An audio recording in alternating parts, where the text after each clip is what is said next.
and appearance. Where God uyahlutha nje. Uyabasusa abantu kuteleni kwakhe. So that ngiyakhuluma nemuntu namuhla. Do you understand the season? La ujabula khona uthi is God who sees me. Angeke uNkulunkulu akubone kusahamba kahle. Angeke uNkulunkulu avele. First of all, let's change location singele wilderness.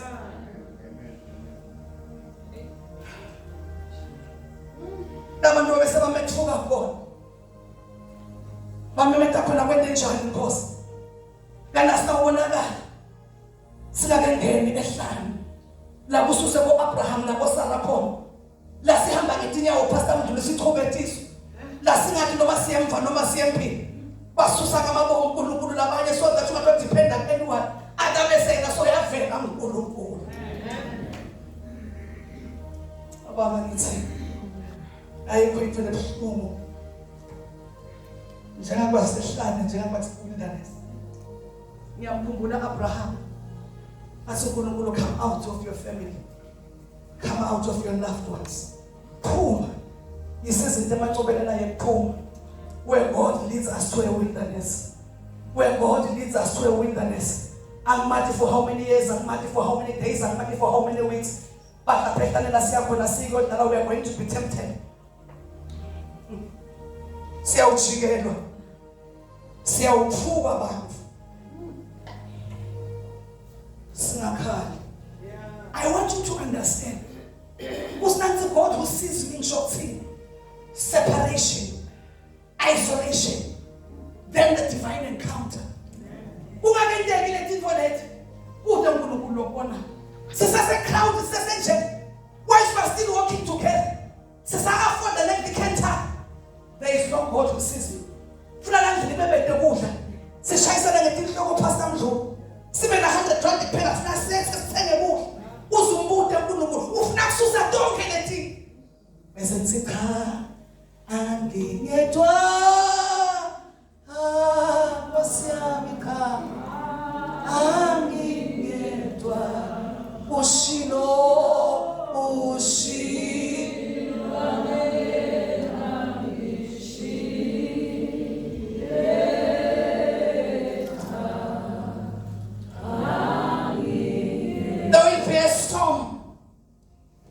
isolation. There will be then the divine encounter. La uNkulunkulu atawutiveta khona. Uthi phuma Abraham. Phuma. Aza asuse ngisholothi liqobo. That was when God appeared. Siyakusizini la siyawuhluthwa khona.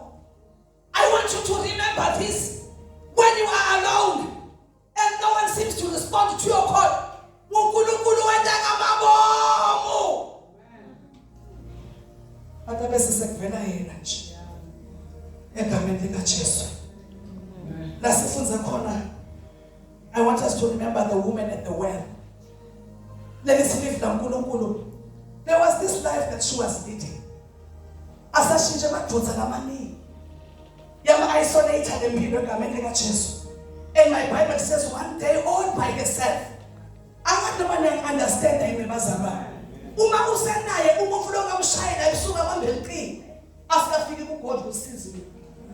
Utafika la sisi bona 50 rand pastor Mdluli singithe. But umbona thenga. Usiya kusikoni sesikoni ngombe 100 rand. Asingithe but umbona pa pastor Mabuza lisizini yakho.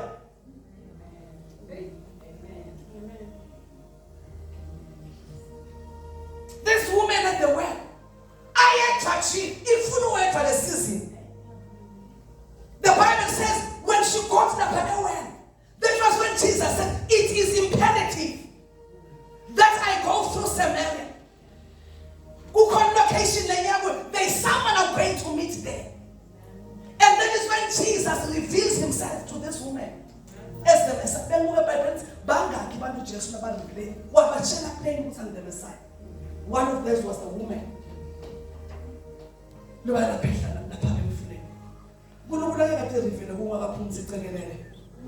Egameni likaJesu Kristu waseNazaretha.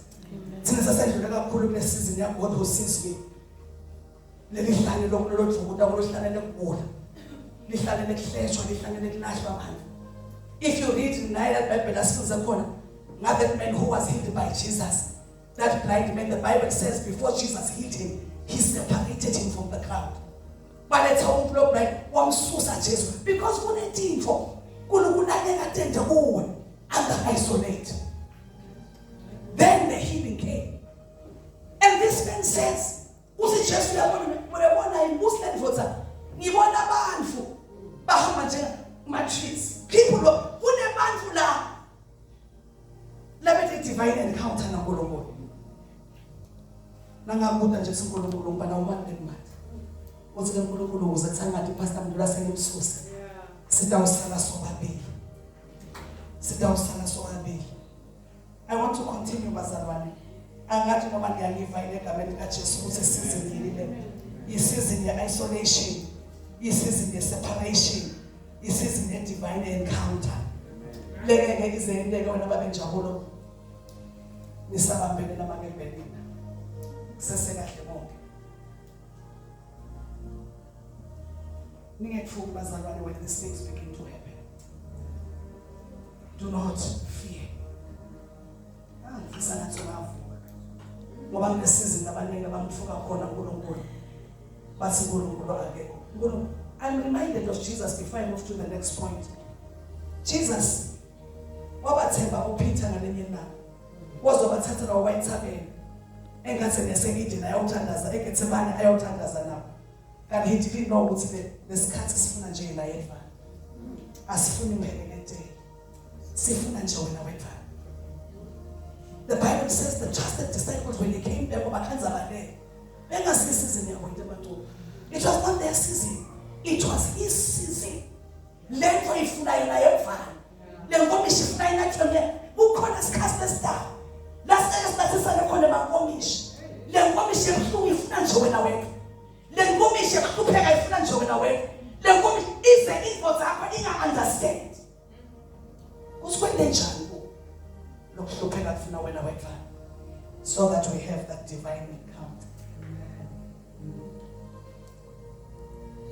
Asengibone tanda bazalonga kangayi Nkosi yami.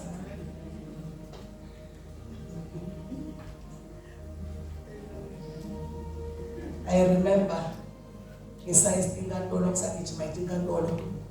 there was a season when happened about Pastor Kensi, Pastor Amon.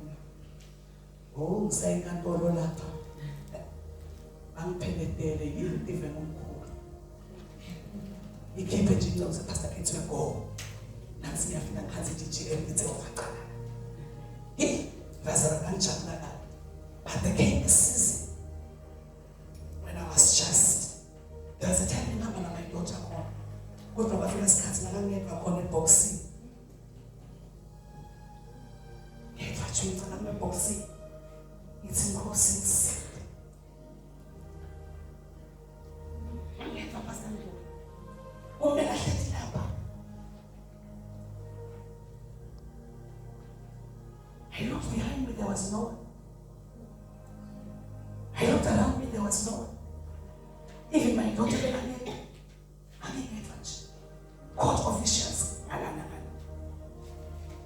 the magistrate, the prosecutor, all by myself. They are yet listening in my life.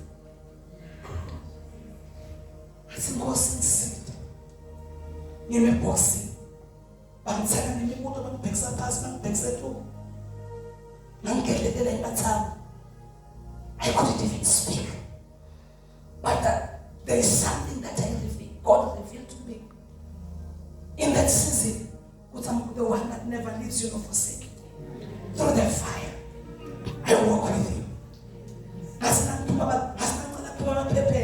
That was the season the day we didn't get one at all. When I spoke to the man of God, he said it has not even started. More is coming. And it's coming for you. Like in the master thunders. What in that metzema uNkulunkulu? What in that matter uNkulunkulu? That was a season of Nanazikona uNkulunkulu lombona.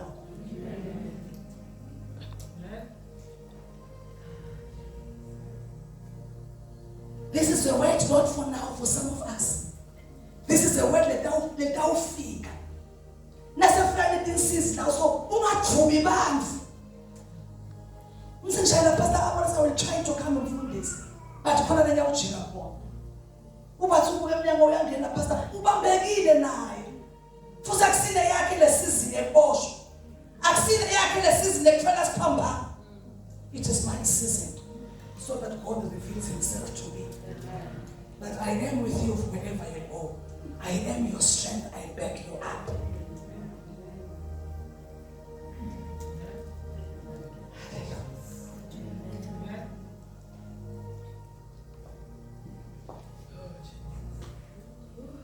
I want to go to number 2.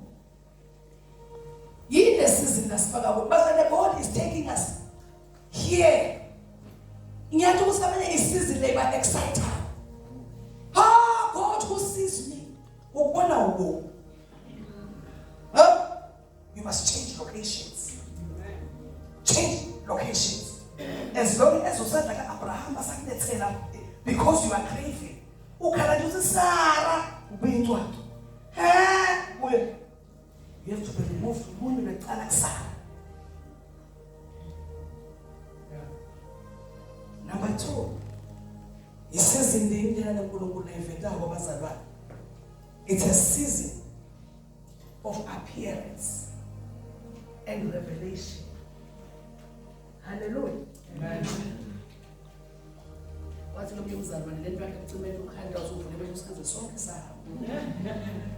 It's a season of appearance. You see, bazalwane, in the wilderness, labasa khona hala. UNkulunkulu akazange appear anywhere. But once she was in the wilderness, then God appeared to her and then revealed himself to her.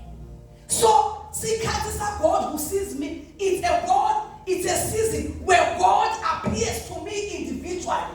And then he reveals himself. To me, he gives you a personal revelation.